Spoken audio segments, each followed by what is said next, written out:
Assalamualaikum warahmatullahi wabarakatuh. Kami kelompok 8 akan mempresentasikan tentang pajak penghasilan umum. Kami beranggotakan 4 orang, yaitu yang pertama saya Alfi Syahrani Mufidatul Husna, yang kedua ada Angka Latifah, yang ketiga ada Syarina, yang keempat ada Amelia. Bab pertama yang akan saya bahas di sini adalah subjek pajak. Subjek pajak penghasilan adalah orang pribadi harta warisan yang belum dibagi badan dan BUT. Namun, berdasarkan domisilinya, subjek pajak penghasilan mencakup subjek pajak PPh dalam negeri dan luar negeri. Yang pertama, subjek PPh dalam negeri. Subjek pajak penghasilan orang pribadi dalam negeri adalah WNI atau WNA yang bekerja dan memperoleh penghasilan serta berdomisili di Indonesia lebih dari 183 hari dalam jangka waktu 12 bulan atau yang dalam 1 tahun pajak ada di Indonesia dan mempunyai niat untuk tinggal di Indonesia. Namun tidak semua WNA atau WNI dalam pengertian di atas dikategorikan sebagai wajib pajak penghasilan, sebab seseorang yang menerima penghasilan di bawah penghasilan tidak kena pajak senilai 54 juta per tahun tidak wajib membayar pajak penghasilan. Yang kedua ada subjek PPh luar negeri. Subjek pajak penghasilan orang pribadi luar negeri adalah mereka yang tidak berdomisili di Indonesia dan tinggal kurang dari 183 hari di Indonesia dalam jangka waktu 12 bulan. Orang tersebut dapat berada di luar negeri atau menjalankan usahanya di Indonesia dengan pulang pergi, namun selama mendapatkan penghasilan dari usahanya tersebut, dia dikategorikan sebagai subjek pajak penghasilan. Namun bila orang tersebut setelah 183 hari dalam jangka waktu 12 bulan menambah masa tinggalnya, dia bisa mengurus penggantian status subjek pajak ke Direktorat Jenderal Pajak dan berhak memperoleh keuntungan seperti hak membayar pajak secara angsuran selama 1 tahun pajak. Yang ketiga ada subjek PPh badan dalam negeri. Subjek pajak penghasilan badan meliputi semua perusahaan yang melakukan aktivitas usahanya di Indonesia. Sebuah badan terkena kewajiban membayar pajak atau disebut subjek pajak penghasilan dalam negeri ketika mulai didirikan atau bertempat kedudukan atau memperoleh penghasilan di Indonesia. 4. Subjek PPh badan luar negeri.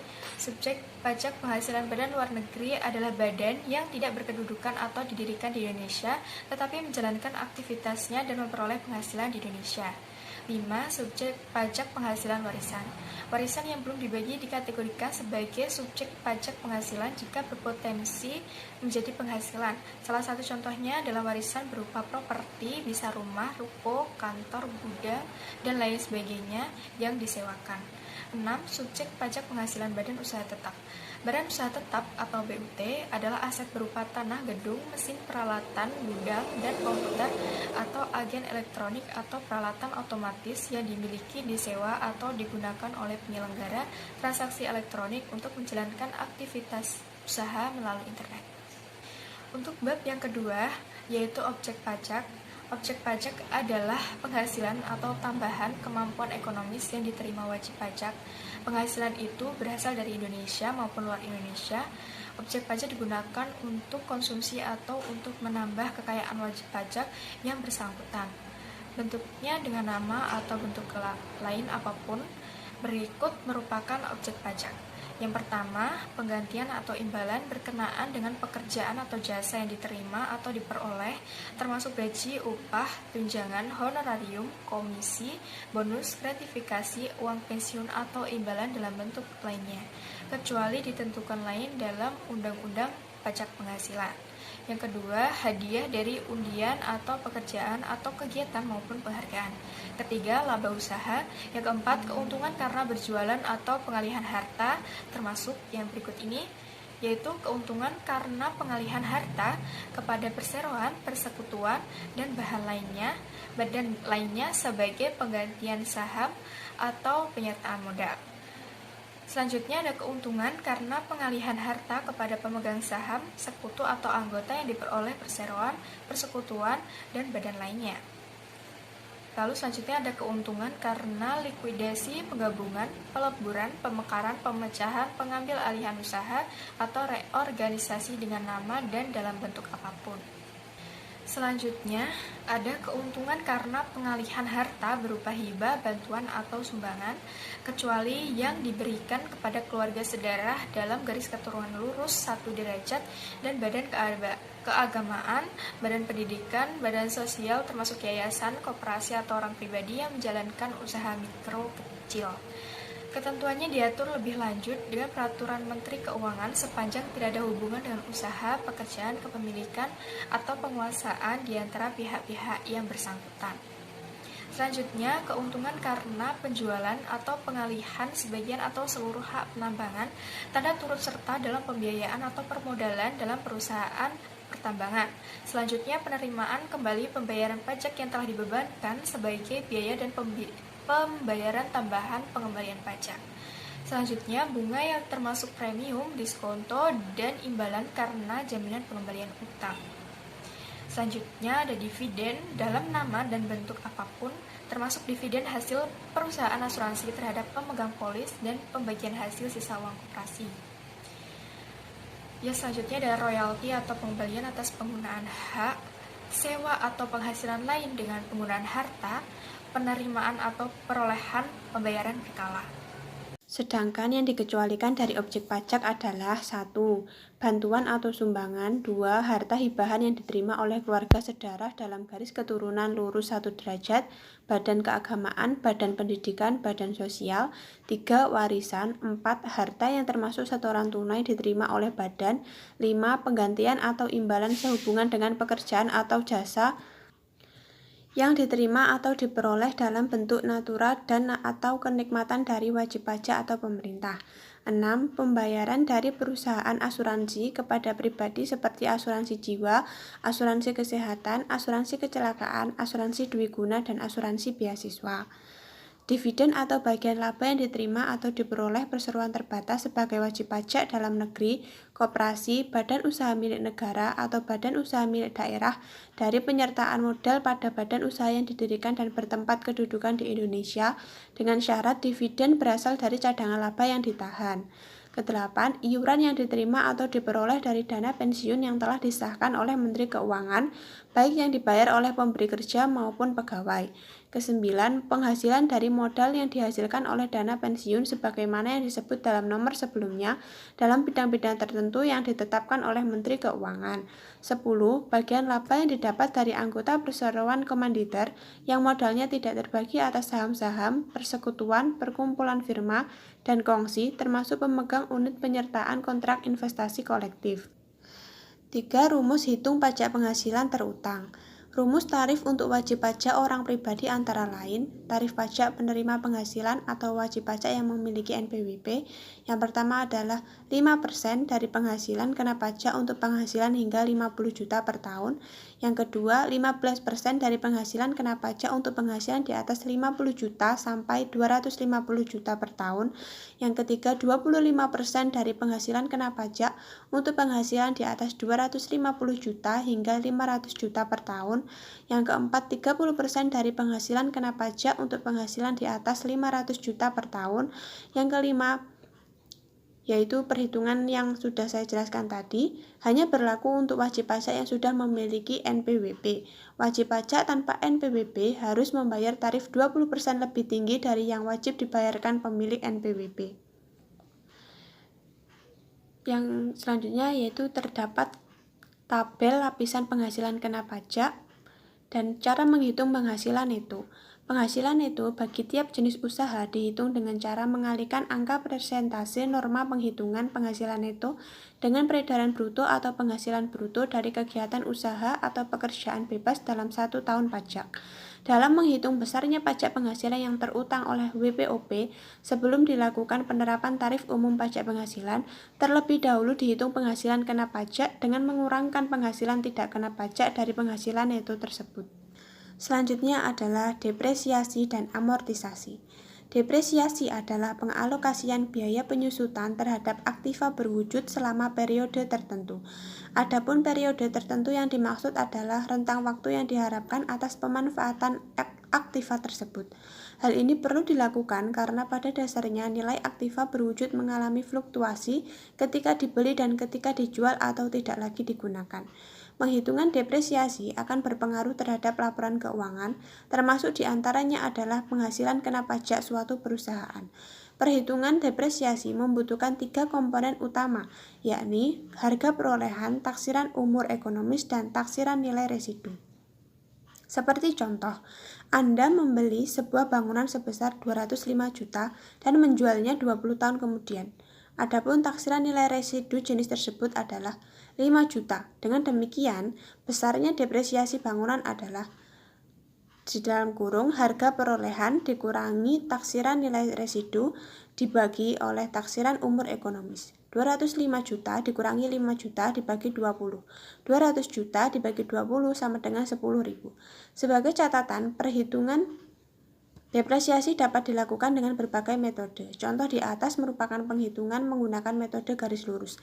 Adapun kelemahan metode yang paling sederhana ini adalah anggapan bahwa kegunaan ekonomi aktiva setiap tahunnya adalah sama. Yang berikutnya adalah amortisasi.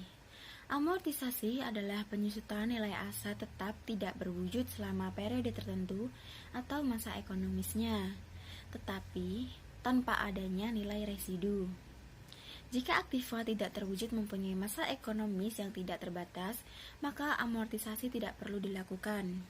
Seperti contoh, perusahaan Anda telah mendapatkan nilai hak paten atas pencapaian sebuah aplikasi yang besarnya hak paten tersebut adalah 3 miliar rupiah, 300 juta rupiah, dan akan susut dalam jangka waktu 10 tahun.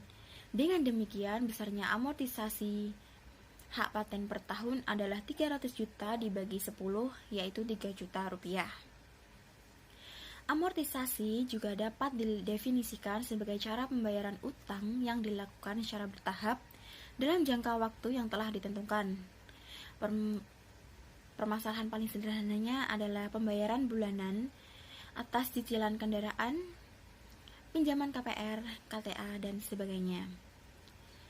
Selain depresiasi dan amortisasi, satu lagi istilah akuntansi terkait penyusutan adalah depresi.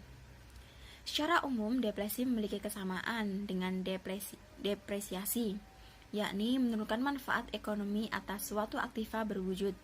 Hanya saja, syarat objek aktiva yang dimaksud pada depresi ialah bersifat tidak dapat diganti jika sudah habis, seperti sumber daya alam, seperti kayu, hutan, dan lain sebagainya. Adapun istilah depresi lebih banyak dipergunakan pada akuntansi perusahaan tambang. Depresiasi dan amortisasi merupakan dua istilah akuntansi yang merujuk pada penyusutan nilai suatu aset. Adapun perbedaannya mendasar depresiasi dan amortisasi terletak pada jenis aktivanya, yakni aktiva berwujud pada depresi dan aktiva tidak terwujud pada amortisasi. Untuk memahami aktiva, perbedaan depresi dan amortisasi terletak pada jenis aktivanya. Adapun definisi sederhana aktiva pada akuntansi adalah segala kekayaan yang dimiliki oleh perseorangan maupun perusahaan dan dapat diukur menggunakan satuan mata uang. Dalam kehidupan sehari-hari, aktiva lebih banyak dengan sebutan aset.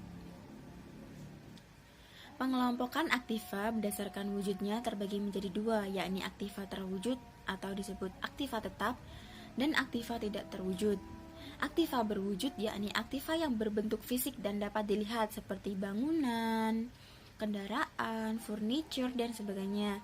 Sedangkan aktiva tidak berwujud yaitu aktiva yang tidak memiliki bentuk fisik seperti hak paten, terus goodwill, hak cipta, merek dagang, dan hak lain sebagainya.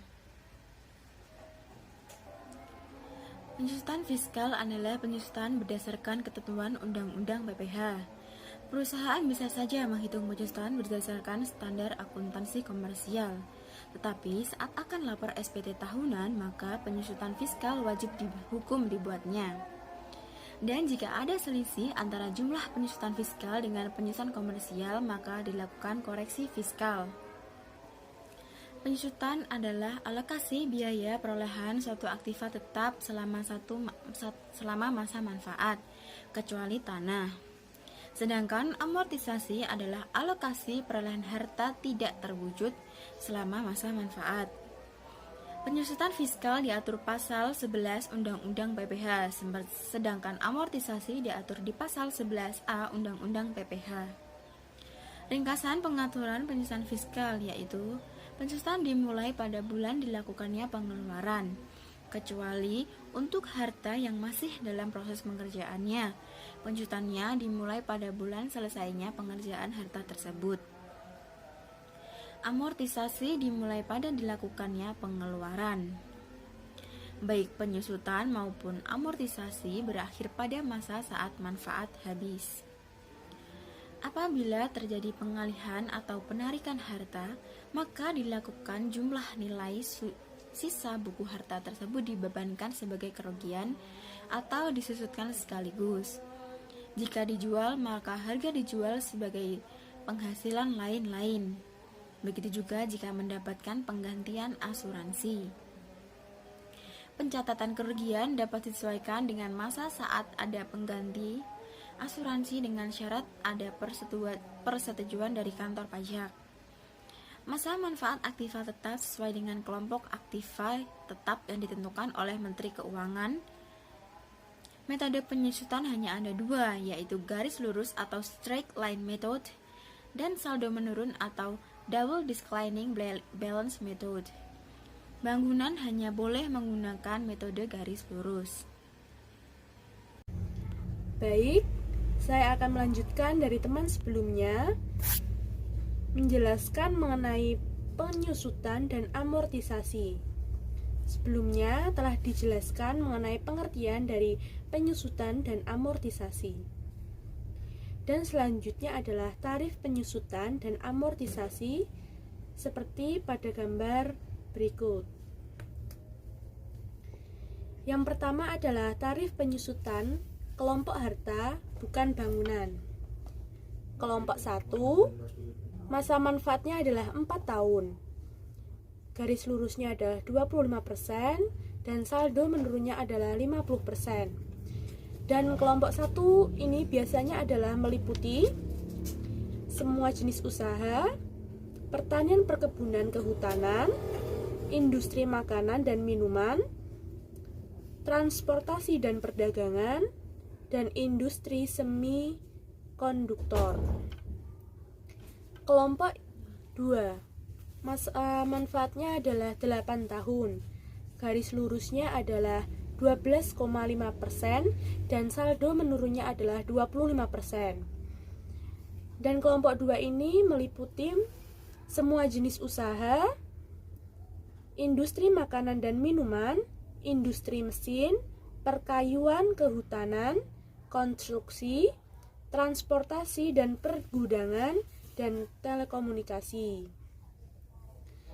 Kelompok 3, masa manfaatnya adalah 16 tahun.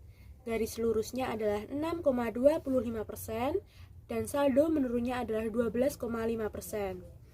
Kelompok 3 ini meliputi pertambangan selain minyak dan gas, permintaan, pertenunan, pencelupan, perkayuan, industri kimia, dan industri mesin.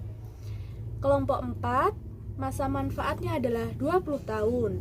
Garis lurusnya adalah 5% dan saldo menurunnya adalah 10%. Dan yang selanjutnya adalah bangunan. Bangunan permanen masa manfaatnya adalah 20 tahun, garis lurusnya adalah 5%. Dan bangunan tidak permanen masa manfaatnya adalah 10 tahun dan garis lurusnya adalah 10%. Dalam bangunan permanen dan tidak permanen ini tidak ada saldo menurunnya. Yang selanjutnya adalah tarif amortisasi. Kelompok harta berwujudnya kelompok 1, masa manfaatnya adalah 4 tahun, garis lurusnya adalah 25% dan saldo menurunnya adalah 50%. Kelompok 2, masa manfaatnya adalah 8 tahun, garis lurusnya adalah 12,5% dan saldo menurunnya adalah 25%. Kelompok 3, masa manfaatnya adalah 16 tahun, garis lurusnya adalah 6,25% dan saldo menurunnya adalah 12,5%. Kelompok 4, masa manfaatnya adalah 20 tahun, garis lurusnya adalah 5%, dan saldo menurunnya adalah 10%. Yang selanjutnya adalah kredit pajak. Kredit pajak merupakan perhitungan pajak penghasilan yang telah dibayar atau dipungut pada awal periode dalam setiap tahun pajak yang berjalan. Wajib pajak harus melunasi pajak yang diperhitungkan akan terutang pada tahun pajak tersebut. Jadi, dalam pengertian ini dapat kita pahami bahwa kredit pajak itu adalah kredit pajak yang dibayarkan kepada pihak lain, baik itu melalui pemotongan maupun pemungutan, sehingga nanti bisa menjadi pengurang jumlah pajak terutang pada akhir tahun pajak. Jadi misal, si A memiliki jumlah pajak sebesar 5 juta setiap tahun, tapi ada kredit pajak sebesar 2,5 juta, maka tinggal 2,5 juta yang diselesaikan. Jadi bisa mengurangi dari jumlah pajak terutang. Adapun jenis-jenis kredit pajak berdasarkan ketentuan pada pasal 28 UU nomor 7 tahun 1983 yang sudah mengalami beberapa perubahan, dan yang terakhir adalah UU nomor 36 tahun 2008 yang biasa dikenal dengan UU PPH atau Undang-Undang Pajak Penghasilan. Yang pertama adalah pemotongan pajak atas penghasilan dari pekerjaan sesuai ketentuan yang termuat dalam pasal 21 yang berbunyi,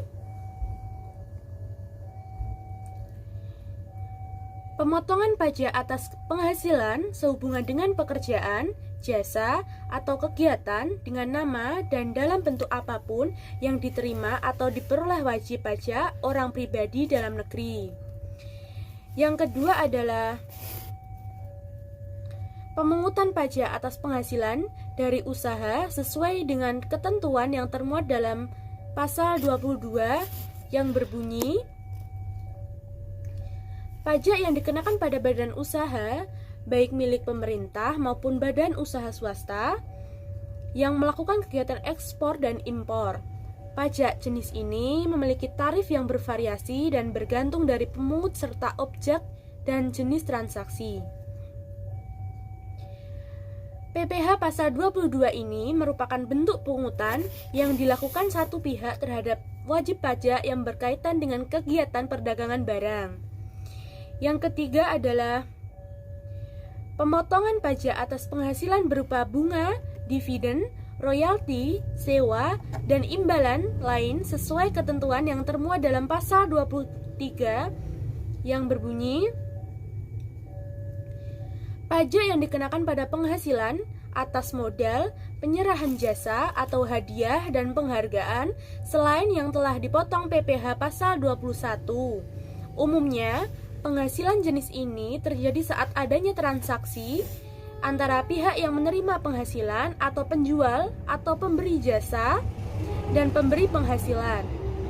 Pihak pemberi penghasilan atau pembeli atau penerima jasa akan memotong dan melaporkan pajak penghasilan pada pasal 23 tersebut kepada kantor pajak.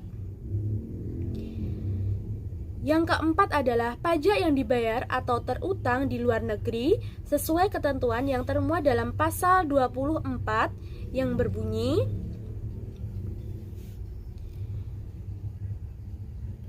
peraturan yang mengatur hak wajib pajak untuk memanfaatkan kredit pajak mereka di luar negeri untuk mengurangi nilai pajak terhutang yang dimiliki di Indonesia, sehingga jumlah pajak yang harus dibayar di Indonesia dapat dikurangi dengan jumlah pajak yang telah mereka bayar di luar negeri, asalkan nilai kredit pajak di luar negeri tidak melebihi hutang pajak yang ingin dibayar Indonesia. Pemanfaatan kredit pajak di luar negeri ini dimaksudkan agar wajib pajak tidak terkena pajak ganda. Yang kelima adalah atau yang terakhir, pembayaran yang dilakukan oleh wajib pajak sendiri untuk tahun pajak terkait sesuai dengan ketentuan yang termuat dalam pasal 25 yang berbunyi, Pajak yang bisa dibayarkan dengan cara angsuran. Tujuan dari pengenaan pajak penghasilan ini adalah untuk meringankan beban Anda sebagai wajib pajak. Mengingat, kewajiban pajak yang terutang harus Anda lunasi dalam kurun waktu 1 tahun. Pembayaran pajak ini harus dilakukan secara sendiri dan tidak bisa diwakilkan kepada orang lain.